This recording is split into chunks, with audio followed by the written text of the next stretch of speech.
My name is Tanya. I am the Alumni Director in Philadelphia, and I would like to welcome you all tonight to this first Skill Up webinar. I have the pleasure of introducing two of my coworkers, and we actually work in the same department, sit in the same cubicles near each other in Philadelphia. Tonight we're going to be hearing from Joss Truitt. Joss, you want to give a wave? There's Joss and Layne Mullett, who together are our media team at AFSC. And I'm going to let them, they're going to do most of the talking tonight, and they're a very dynamic duo. So why don't you two take it over? We'll hear from people at the end. Hi, everyone. I'm Layne. I'm the Media Relations Specialist here at AFSC. And today we're here to talk about what a press release is, why you might want to write one, and what to do with it once you have. So a press release is basically a short written piece that you send to journalists or media outlets to let them know about something you're doing and hopefully get them to report on it. Getting the media to write about your work is a great way to get the attention of allies, constituents, funders, and policymakers. It's also a valuable tool for shaping the public discourse about important issues. So to start with the basics, what is a press release? A press release is a short, informative document written in the style of a news article, including with quotes. It should include the information, all the information a journalist would need to produce their own story, including the who, what, where, when, how, and why of your event or your breaking news. So why would you use a press release? The big reason is obviously to get the attention of journalists or publications. Press releases are useful tools for promoting your events, for sharing a resource, a new resource or report, informing the media of breaking news, and in general, sort of getting your work and your expertise out there where it can influence public discourse. And sometimes media outlets will even reprint all or part of your release in order to report on the story. So basically what a press release is you're writing the article that you'd like to see out there in the news. And I will turn it over to Joss. Hello, everyone. So what is good to promote in a press release? To talk a little bit more specifically about what they're useful for and what they're not useful for. Press releases are great for promoting anything that's aimed at the general public, aimed at a broad audience that you want to reach, aimed at the audience of the publications you're reaching out to. So that can be public events, protests, and other kinds of actions, reports you're releasing, major campaign developments, your comments on big moments, big victories you have. You want to let the press know about those wins. What's not worth promoting in press releases are things that aren't public facing and aren't going to draw the interest of an audience outside your immediate group. So that's things like meetings and convenings and events that don't have a public focus. These events, these meetings might be very important and very exciting and very meaningful. You might know that the work that happens in this meeting is sometimes some of the most important work you're invested in, but it's not going to be interesting to the public. So it doesn't make sense for this kind of outreach tool. Behind the scenes campaign developments, similarly, that don't have a public component, that aren't going to be interesting to the public, don't belong in a press release. But anything that is public facing and is aimed at a broad audience is something to highlight using these. Great. So now let's actually take a look at what a press release looks like. You can see on the screen, this is the template that we use at AFSC to help people who are working on writing their own releases. And this is a resource that we can also share with you in a more usable format after this presentation. So don't worry about writing the whole thing down now. You will get a copy of this. So let's just go through and start really at the top. So you can see at the very top left-hand corner of the press release, it says for immediate release. So this is basically lets a reporter know that they can report on the information you're sharing right away. If for any reason you don't want the media to report on something right away, but you want to let them know about it beforehand, you can embargo the release. So then instead of putting for immediate release, you would say that it was embargoed until whatever the date and time is. And that's letting reporters know that they cannot report on the information until that time.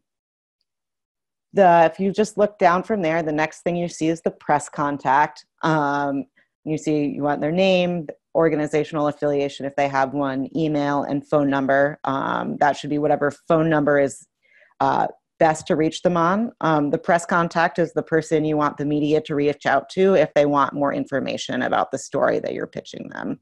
So you want the press contact to be someone who's familiar with the issues, familiar with your organization, and can set up interviews with other key spokespeople. So oftentimes, just because someone's the press contact doesn't mean that they have to or even necessarily should field all the interviews or questions, but they are the point person so that they can help connect journalists who are interested with the folks, with other spokespeople, depending on what the journalist is interested in. And then super importantly, the press contact needs to be someone who will be easy to reach when you send the release out, during whatever the event you're promoting is, and in the immediate aftermath. You want that person to really be on call to answer those press calls. Next, just looking down, you're going to see the headline, and the subheading. The headline is probably the most important part of your whole press release. So that's what, reporters super busy. They're getting hundreds of press releases every day. Most of the time, if they open your email, they're just going to click on it, read the headline, and decide in that split second whether or not they are interested in reading more. So spend the time to make sure it's compelling, that it's clear, and that someone would know what your event was about just by, or what your report was about, or whatever it is you're promoting, that they would know what it's about just with a quick glance at that headline. And then second most important, that first paragraph. And that first paragraph should have any key details. So if it's an event, the time, the place, what it is, if it's some information you're releasing, like what it is and why it's relevant.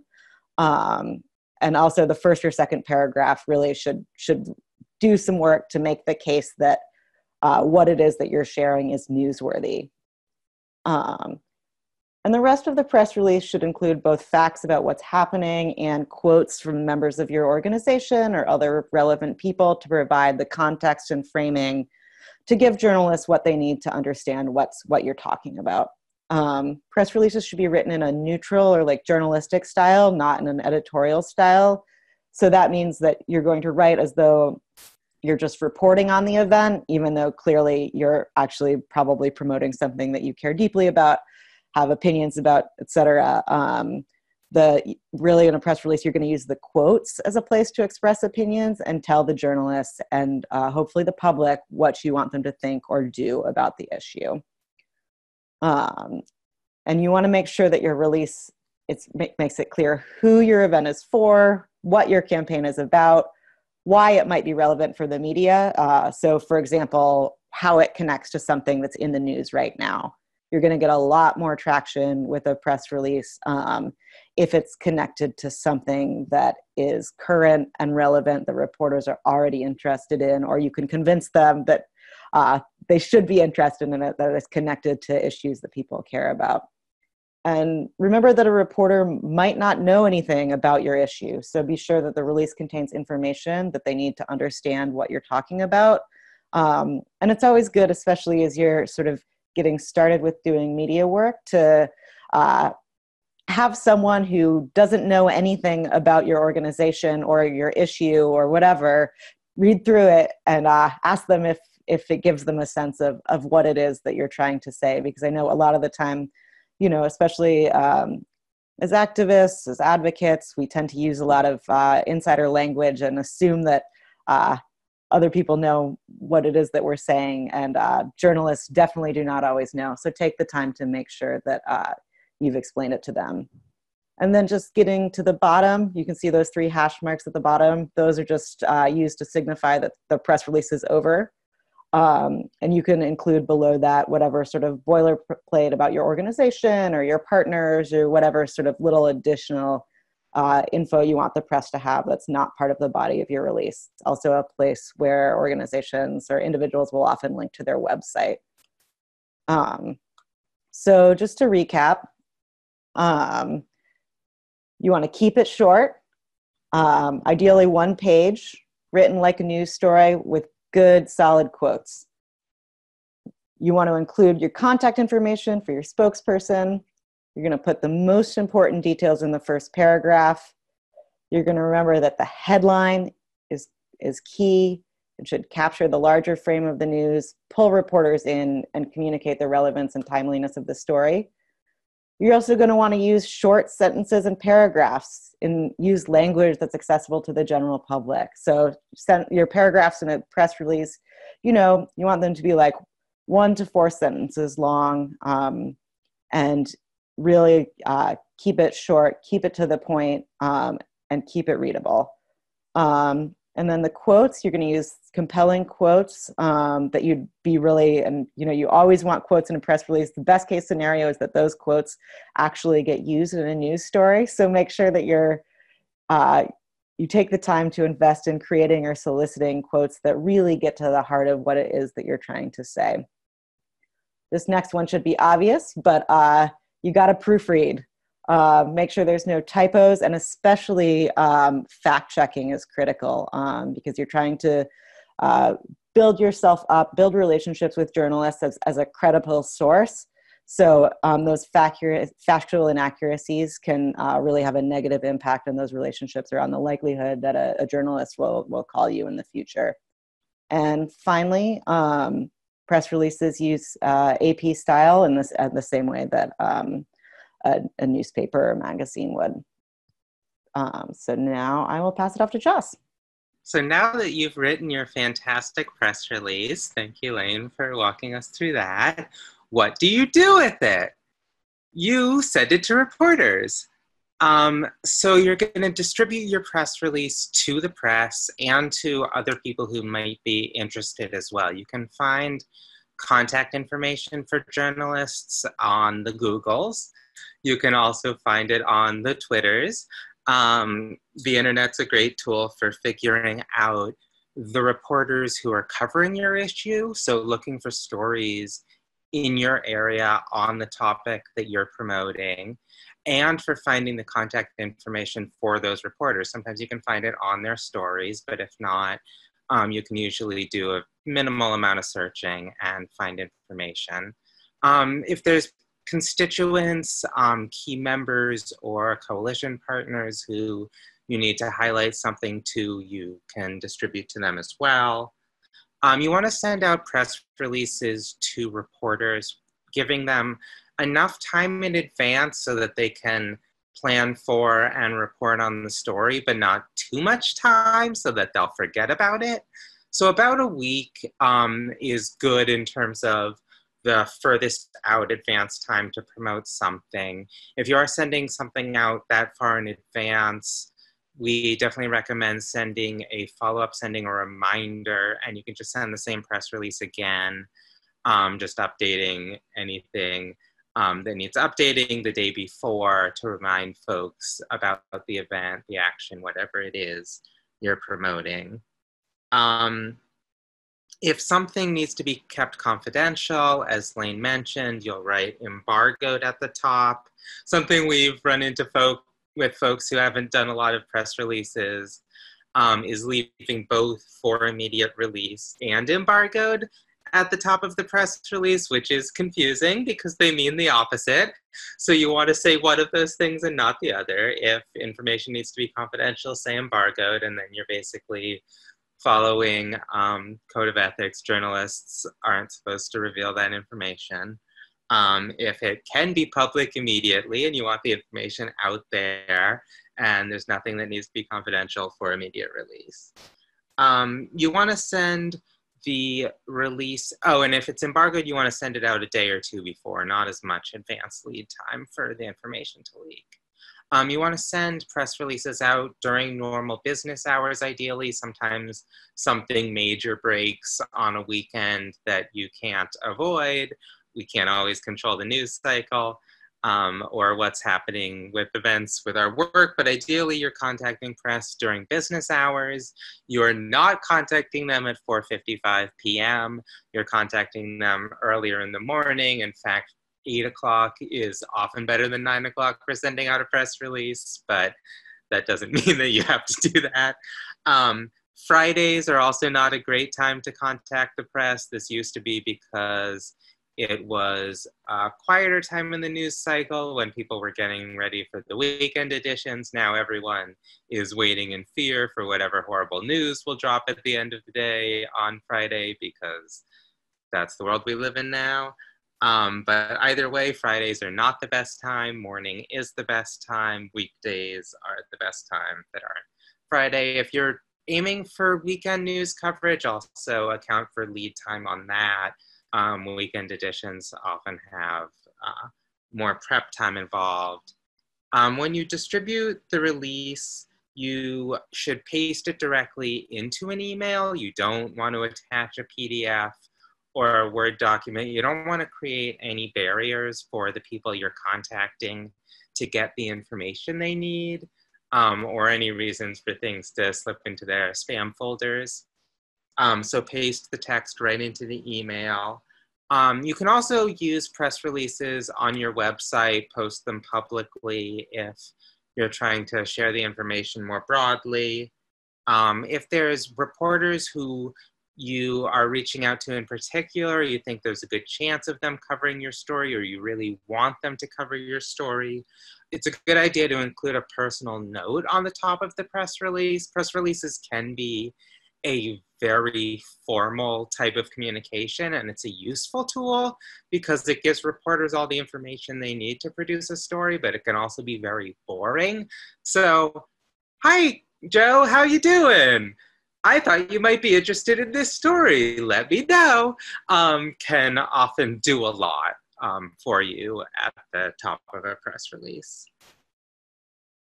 Do follow up with your press outreach. Just sending a release isn't the full task. It's the start of your contact with press. So if you have their phone numbers, you can do follow-up calls, say, hey, I sent you this release. We'd love it if you came to our action, came to our press conference. Are you interested in covering this? Send follow-up emails. Hey, I sent you this release 2 days ago. I just wanted to make sure you saw it. This kind of follow-up and tracking the follow-up can be great ways to involve volunteers. There's in fact a lot of ways that you can involve volunteers in press outreach, but creating documents for tracking press is definitely a key one. Following up with people is a key one. But it's important to remember this is not just about the press release, and it's not just about the event that the press release is promoting, because you want to develop relationships with reporters. Just like everything we do in our work, this is organizing. On some level, it is about personal relationships. So this is a first contact, potentially with a reporter, but you don't want it to be the end of your contact with them. It's the beginning of a relationship. So following up, thanking them if they cover your event, if they cover your press conference or whatever it is, getting to know them, letting them get to know you as an expert, and going to know your team members as an expert. This can lead to better coverage in the future. And finally, track your contacts, as I said. Finally, don't give up. Building relationships with media takes time, and we live in a wild news cycle right now, where the focus of everyone and everything can get pulled to a national news story, where news breaks really quickly and stories move really quickly. We don't always have control over whether our stories are going to be of interest, even if most of the time they would be. And relationship building always takes time. It takes time for the press to get to know you as someone whose stories are interesting to cover, interesting to follow up on. But keep going, keep trying, don't give up. And that's how you find success with reaching the media, is by continued effort, continually pushing things out and not getting discouraged by this media environment we work in and how difficult it can be to get people's attention sometimes. So that's a little bit about how to produce a press release and how to use it. And now we wanted to turn it over to you for any questions, any specific things you'd like us to address. Thank you so much, Joss and Layne. I know, although we work in the same department, we have very different jobs, and I learned a few things, so I appreciate that. Thank you. So if you have a question, please go ahead and ask it. If there's anything you want to comment on or clarify. I have a question. Yes, who is that? This is Saida in Albuquerque. Hi, Joss. Hi, Layne. Hello. I've been doing press releases the way you describe, and usually my main way of contacting reporters is email. But I've been hearing that Twitter, and there might be other ways that are better. Do you have any thoughts on the best way to get your press release read beyond sending it by email? Twitter can be a good way to communicate with reporters. Reporters can also get very annoyed about Twitter outreach very easily. I find it's a better space for maintaining relationships, highlighting something to someone in a more casual way, or thanking people for their coverage, showing appreciation for their coverage, their work, engaging on their stories. I think Twitter can be a very useful space, but I came to this work on the media side of things, and obviously, in addition to press contacts through promoting our work, have a lot of friends on that side of things, and I know a lot of people who are very annoyed by Twitter outreach. Okay. So I think that's also something to be aware of. And actually, I would say the thing that I would most recommend in terms of doing outreach is if you're, at least, I wouldn't necessarily say this is true with national media reporters, but in a local space, in a local media landscape, follow-up calls are, like, I would say, Yes. the number one thing that's going to make the difference so that's just, you send your press release out, and then you're going to call that reporter or call the news desk if you don't have a direct line and say, hey, I just sent you this press release. Did you get it?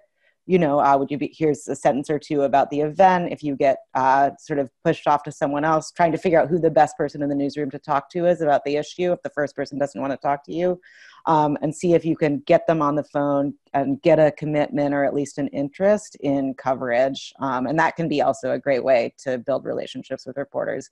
Again, at the national level, I think reporters find that more annoying because they're so inundated with things, but locally, I definitely recommend doing those follow-up calls if you have capacity. And that can be another great task for volunteers. That's a Yes, great I have found that. Yeah, that's really helpful. I have a question. So are there any tips that would be specific to sort of a press release or reporters who might cover very specific areas? Is there any way that would be different from a general or local perspective? And by specific areas, do you mean geographically or specific issues? Specific issue areas or interest areas. What I have in mind is like people who write about religion, but other things would apply. Right. So what you want to do is build a list of press contacts who write about religion. So find the reporters whose work you find interesting and who you think would be interested in your story. And those are the people to be trying to get to cover your work. So we maintain press lists for AFSC, and we have a list specifically of religion reporters that we include when we are trying to highlight a story that has particular interest to religion reporters. Yeah, it really starts with research and with actually looking at reporting and the kind of reporting that you want to be getting. And this is also a good time, Joss mentioned this before, but if you're doing outreach to issue-specific reporters, it's great if you have time to send your press release with a personal note to them on the top to mention something about their previous coverage. Reporters, just like everyone else, like to feel like their work is read and appreciated. So definitely, especially reporters you admire whose coverage you like, mentioning something specific about that and that you know they're interested in and writing about this issue can definitely go a long way to getting them to respond. Gotcha, thanks. So I think we could take one more question. Yeah, I had a question. Go ahead. Yeah, so as far as like, like I'd more likely be pitching to kind of local news. And I was wondering, is there, should you only pitch to one news reporter per station or something? Or is it, better to like send to several people? Or is it gonna kind of be a thing where like, everyone in the newsroom's kind of talking like, oh yeah, like this same PR person sent me, a million, like everyone in this newsroom, the same thing? Finding the right contact is definitely useful. You don't want to be inundating people with information that's not useful to them. But you are right that people share information in a newsroom. So if there's something, and if you don't know a newsroom and there's something you're really trying to get someone's attention on, sending something to a general tip line as well as an individual reporter's line and having a note about that is not a terrible idea. Flagging that you want something to go to the right person to cover it is not a bad idea. If you're doing local press outreach, ideally it's really an opportunity to get to know those local publications and those local reporters. That's where you really get to do the real relational part of media relations a lot, is when you're on a specific beat or in a specific area. So figuring out who the right person is ideally will come through that process of reaching out to a station, to a publication, and then you'll have that relationship. And even if you're sending a story to the wrong reporter to cover something because you have a relationship with them, they'll be like, oh yeah, I forwarded it over to so-and-so, which happens all the time. And there's definitely not like a hard and fast rule about sending something to multiple people. So like, for example, let's say you're doing an interfaith vigil related to an immigration issue. Like, don't send it to the sports reporter, but do send it to the person who covers religion and the person who covers immigration. And if you're really worried about